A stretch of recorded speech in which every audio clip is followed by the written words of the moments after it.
I want to give special thanks to all of my dudes that have joined the My Dudes clan and continue to support me from the very beginning up to all the recent My Dudes that have joined.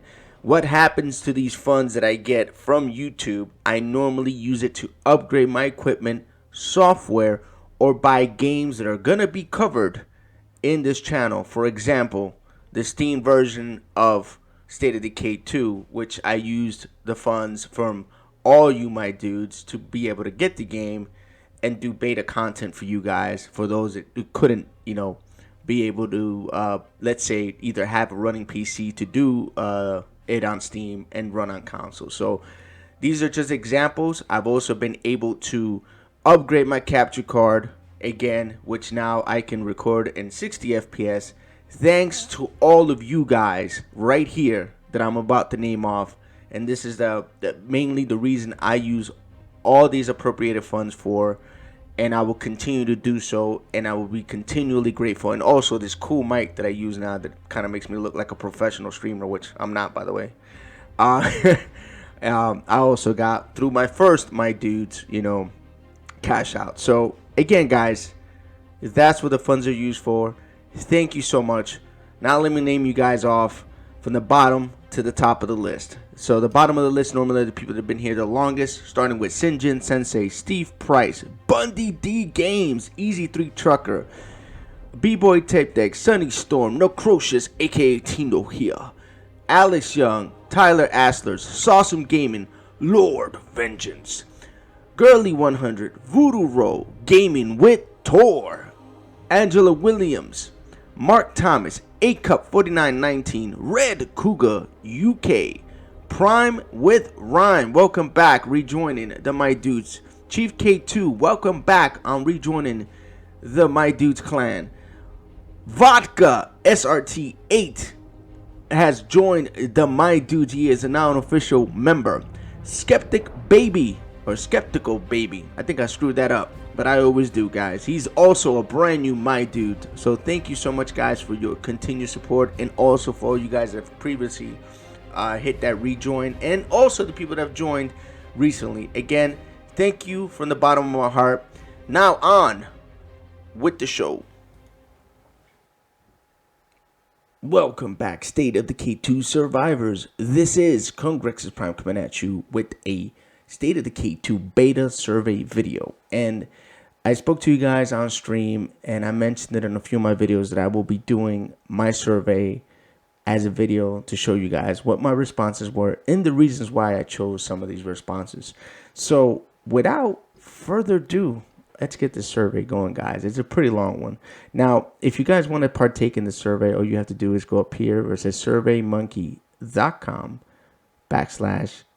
/r/ State of Decay 2 beta, just like it's listed up here, and you'll be able to take this survey. Now, half of this survey, or more than half of the survey, about 58% of it, is all regular State of Decay 2 player questions, which I really hope you guys take the time to fill it out, because I think giving Undead Labs as much feedback as you can, even if you didn't partake in the survey, in the beta, it's going to be valuable for the future upcoming version of State of Decay 2, possibly State of Decay 3. So staying quiet and idle, or being angry and not actually putting it on paper and giving it to them, you're doing the game and the community a disservice. So I highly recommend you guys do this.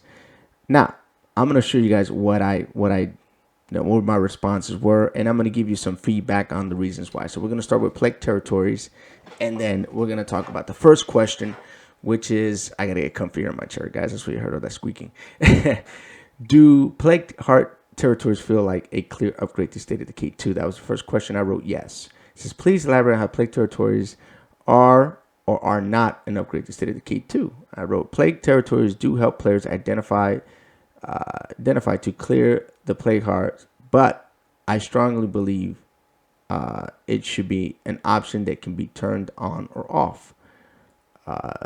there are going to be people that might not want this change and will negatively impact the player base in the near future. So this is something that I kind of stress Undead Labs takes to account. I know there's a lot of you guys that play this game a certain way, and you've played it a certain way for since its inception. It's always been the same thing. And some people didn't even know that plague hearts were something you had to kill in order to get to the end game. So again,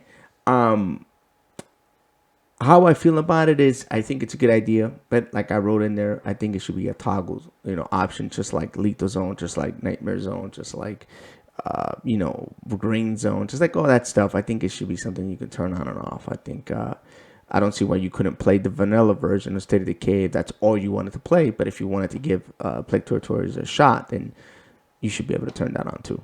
More options, always better, guys. That's always going to be my answer to a lot of these things. Did the game clearly explain how plague hearts are to work? And I thought they did an okay job. There's like a little screenshot that pops up and shows you like, okay, these are plague territories. You can't put an outpost until you clear them out or clear a few of them so that it shrinks down the fog, the reach, and then you'll be able to claim that particular outpost. So yeah, I mean, it was kind of a crude, I should say, not cruel, explanation, but I mean, it did get the point across, right? Do they need a tutorial? Maybe, having a verbal tutorial or something to show a new player what exactly plague territories are might benefit new and incoming players who've never played this game. But like veterans like me and other people that have played this game for forever, we probably don't need that big of a hint. You know what I mean? But I'm looking at it as a new player. So it says here, elaborate on how the game explains plague territories. In respect to the game, identified plague territories, and I wrote PHT. Yes, I think they explain what plague territories are. So, like I said in my answer, it's exactly what I wrote on there. Did plague hearts location impact how you navigate? Now, this is kind of a strange question because it didn't impact me at all. I mean, you can still drive through the whole map. Now, can you loot and do what you used to do back in the day? The answer is no. But it did not impact me in any way, shape, or form navigating the map. If I want to go to the other side of the map, I could. So, no, it didn't change how I looked at the game. So, elaborate on how the plague hearts impact you in navigation map. And in my opinion, it did not. It pushed us players in lethal zone to attack the players much faster, and that's not a bad thing for me. So that again is my opinion. That's what I put on the actual answer. Was the challenge of destroying a plague heart appropriate to your selected game difficulty? And I wrote no. And the reason I wrote no is because I'm going to just read my answer. It says, elaborate on the challenge of destroying a plague heart. Sometimes, in my experience, there was a non-stop zombie spawn that felt superficial or supernatural. The zombie spawns literally from thin air, and it's not my idea of a challenge. There has to be a way that the Zeds can spawn and give the player a chance to counter. Also, some audio and some visual cues that something is happening is actually really good because it gives you that option to kind of like say, okay, is this a good idea for me to stay in here, or just having a bunch of zombies just spawn and jump on top of you, and then you having to go into panic mode.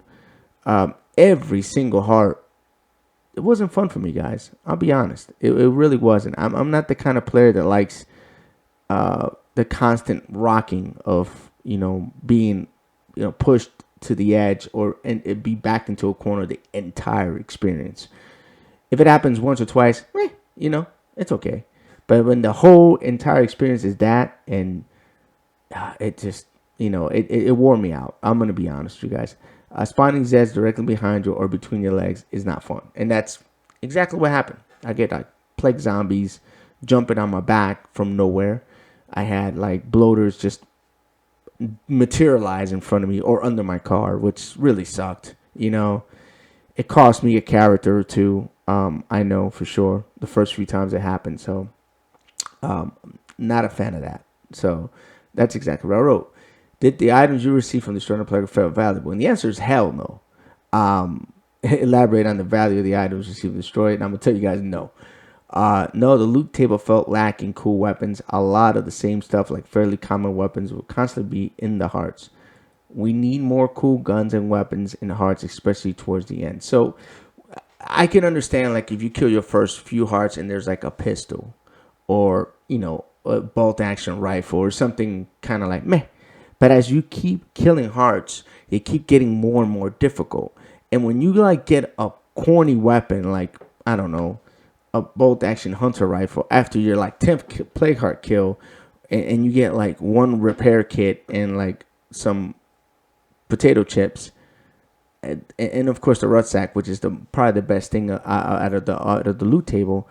It feels like you fought for nothing, in my opinion. Like, what the hell? There's nothing in here. Like, I just battled this plague heart for 5-10 minutes straight, nonstop zombies and pharaohs everywhere to get what this. It felt kind of empty, like a hollow victory. So yeah, I think they need to kind of, like, I don't know, man, give us cooler weapons as as you keep killing plague hearts and they get harder and harder. You get your hands on some rare stuff, like the GW or something like that. Something cool like a 50 cal. I haven't gotten a 50 cal for many hearts, guys. I don't know about you guys, but I know I haven't. So let's move on to the next one. What did you like about the plague heart territories? Love the sound the hearts make now in the feel and look of them when you fight them. So yeah, man, that's kudos to whoever designed the sound of the plague hearts. That's awesome. What did you dislike about the plague hearts territories? The nonstop face spawn rate from thin air. So I kind of wrote the same thing over again. Probably any feedback you could do about you have about the plague hearts and plague heart territories. Increase in plague heart hit points on all phases is a good idea. Even adding extra freaks into the mix is also good.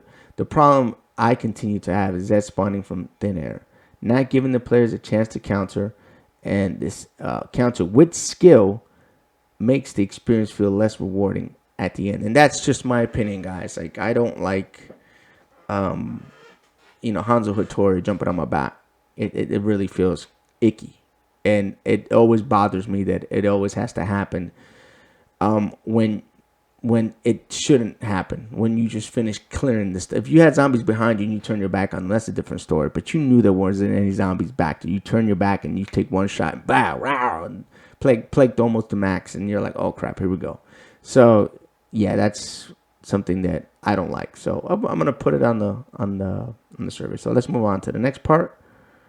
And the next thing is State of Decay upgrade outpost. And traditional resource outposts that can now be upgraded to offer increased benefits. Did you at any point claim an outpost? I wrote yes, and it asked if I didn't, and since I did, I didn't worry about answering it. Do upgraded outposts feel like a clear upgrade? I wrote yes. I thought they were. Elaborate on how you feel about the upgraded outposts being an upgrade instead of the K2. And I wrote, in my opinion, the outpost upgrades are a welcome idea. Given the option to build cooler bases and not to be pressured to use the huge base instead of the K2 is cool. Now I think they should have a few more bonuses, maybe at the cost of manpower, kind of like the special landmark outposts. Also, being a refund that more of your mats would be good too. This is something that in Lethal Zone it hurts the most. Like, if you deconstruct an outpost and you upgrade it to level 3, you get almost nothing back, guys, and it hurts. So I don't know if that's by design, but I know it definitely hinders me from being outpost, man. So I wrote that in there just to see, just to give them some feedback. Did the game clearly explain how the outposts work? And I said somewhat, because the tool tab that I got when it came out for the first time was kind of like, man, like, this is an upgrade. You get more resources and the ability to learn a skill. But like, for level 2, that's cool. But for level 3, I didn't feel that there was enough. Like, just having that one extra resource to me wasn't worth the 10 supplies that they wanted, with the influence. So, but anyway, let me show you guys what it meant. There was a little confusion on my part on how the resources would be upgraded when I would upgrade the outpost. So that's like the first time it happened. I think having a tutorial mission will help new players understand this new cool feature and would be a good idea. So I kind of put it in there so they can maybe integrate it to the tutorial. So like, you're like, hey, you want to upgrade this outpost? This is how you do it. This is what you can benefit from. And being more instructional on that part will be cool. The thing that they put out was kind of like, meh, you know what I mean? That's my opinion, though. What is the easy to identify the upgrade outposts on the map? And I said, yeah, the icons were cool. They did a good job with that. Elaborate on the experience identifying upgrade outposts on the map. Once you click on the icon outpost, you could clearly see the options. That was a good change, in my opinion. So, what did you like about the upgrade outpost? The option to be flexible on my base builds. More option is something I will always welcome. So, like I said, guys, that's always been my thing, right? What did you dislike about upgrading outposts? I did not dislike anything about the upgraded outpost, and that's the truth. I really didn't. Provide any other feedback around the upgraded outpost. There needs to be some cooler bonuses or upgrades in the outpost to level 3. This is just an idea. If I was to upgrade a medical outpost to level 3, a cool extra bonus would be a faster recovery from blood plague. Like a bonus, a small bonus, but it will cost you manpower, so you can stick manpower in there, or even use on Enclave for influence or whatever. Kind of like the landmark outpost. It's giving you something else besides just, okay, you got an extra medical supply. It's kind of like you really do. I mean, you will have to wait 10 game days for it to kind of reap the fruitions of 10 supplies, because then you'll get 10 extra medical, supplies for it. So it takes a long time for it to pay itself back. It's kind of like some, I don't know. That's just my opinion. Let's move on. Decay beta survey. The landmarks on the outpost and the map offers different benefits in the icons. So we're going to talk about landmarks. Did you at any point claim it? Of course I did. That was one of the first things I tried to do, especially on stream. Did the landmark feels like a clear upgrade to the kit? Yes, they actually were. Elaborate how you feel about the landmarks and outposts being upgraded in State of Decay 2. I enjoyed having a landmark and outpost, which there were more. I wish there were more than one that you can claim on a map, and that's kind of like my thing. Like, I wish there was just more, like a few, maybe 2 or 3 per map, to give you more like strategic. Now, let's say you couldn't own but one, but at least it gives you the option, depending on how you're playing, to benefit you. Like, for example, the one in Mega Valley, if you already have power running, there's no point in having that strategic landmark. Now, if you're playing from scratch, then yeah, it'll be beneficial for you to have it. See what I'm saying? So having another option in there for a different style of play for every map will be a good idea, and I think it would benefit the players in the long run versus locking them to that windmill, or I think it's oh god, it's not a windmill, it's a wind farm, wind turbine. And in Mega Valley, I think if you have the boon, then that particular landmark is completely useless. So that's just my opinion on that.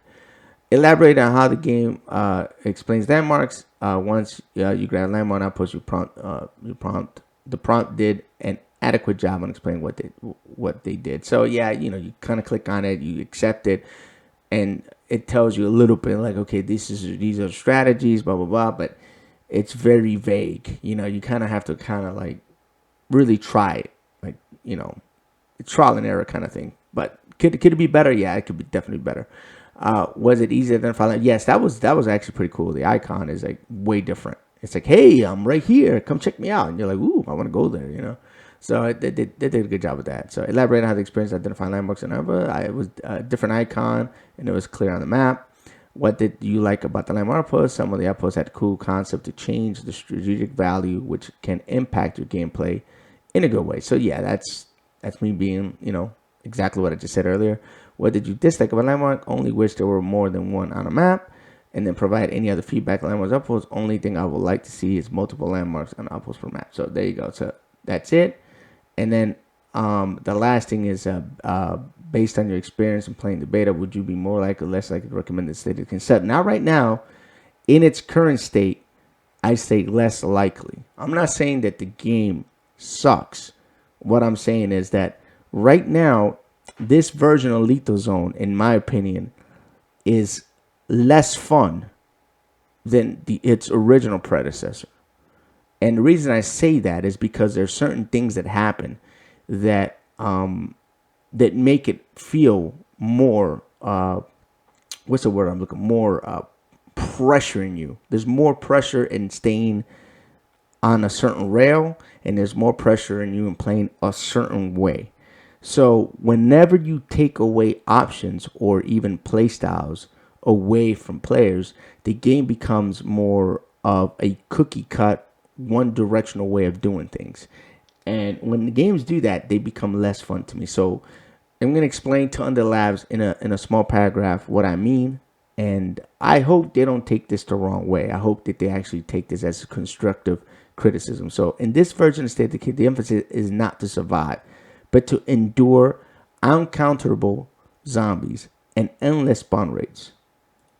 I do not think it's a good idea to take control away from the player for the sake of a challenge. At the end, it is about having fun and actually feeling a sense of victory, and that's something I never felt in this beta.